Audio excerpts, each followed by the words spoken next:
சுதந்திர போராட்ட வீரர் ஷிவ் பிரசாத் குப்தா ஜூன் 28, 1883 இல் பிறந்து ஏப்ரல் 24, 1944 இல் மறைந்தார்.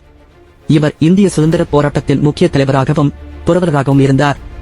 இவர் வாரணாசியில் மகாத்மா காந்தி காசி வித்யாபீடத்தை நிறுவினார். இது இப்போது ஒரு மாநில பல்கலைக்கழகமாக உள்ளது. இந்திய சுதந்திர போராட்டத்தில் பங்கேற்ற இளைஞர்களுக்கு கல்வி வழங்குவதற்காக இது உருவாக்கப்பட்டது. ஜமீன்தார் குடும்பத்தைச் சேர்ந்தவராக இருந்தாலும் தனது வாழ்நாள் முழுவதையும் இந்திய சுதந்திர போராட்டத்திற்கு அர்ப்பணித்தார். பல இயக்கங்களுக்கு நிதி உதவி வழங்கினார். ஷிவ் பிரசாத் குப்தா வாரணாசியில் பாரத மாதா மந்திர் என்ற தேசிய பாரம்பரிய நினைவு சின்னத்தை நிறுவினார். இது 1936 இல் மகாத்மா காந்தியால் திறந்து வைக்கப்பட்டது. 1920ஆம் ஆண்டில் இந்தி மொழியில் ஆஜ் என்ற தேசியவாத நாளிதழை தொடங்கினார். பெனாரஸ் இந்து பல்கலைக்கழக நிறுவனத்திற்கு முதல் நன்கொடையாக ரூபாய் 1,01,000 வழங்கினார்.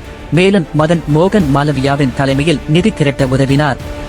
காந்தி, ஜவஹர்லால் நேரு, பால் கங்காதர் திலக், மதன் மோகன் மாலவியா போன்ற தேசியவாத தலைவர்களுடன் நெருங்கிய நட்பு கொண்டிருந்தார். அப்பர்பூரில் 150 ஏக்கர் நிலத்தை வழங்கி இந்தியாவின் முதல் காந்தி ஆசிரமத்தை அமைத்தார். மகாத்மா காந்தி இவருக்கு ராஷ்டிர ரத்னா, அதாவது தேசத்தின் ரத்தினம் என்ற பட்டத்தை வழங்கினார்.